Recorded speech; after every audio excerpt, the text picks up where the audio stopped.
Hi, it's Lou Manfredini, Ace's home expert, and I want to help you with keeping water out of your basement or a mechanical room or a laundry room to let you know if there's a problem. This is a water alarm that is a battery operated unit that you're going to place on the ground.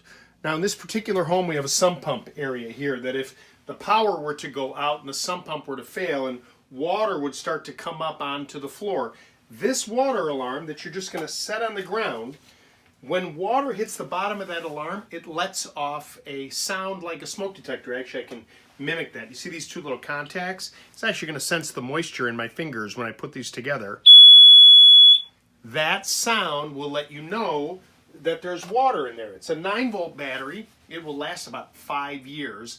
You can place it near a water heater. You can place it in a laundry room. That way, if there's ever a problem, you are notified before real damage could occur, and you can come and make the necessary repair prior to having a huge problem. It's affordable, and it's one of those safety devices, in my opinion, every home should have.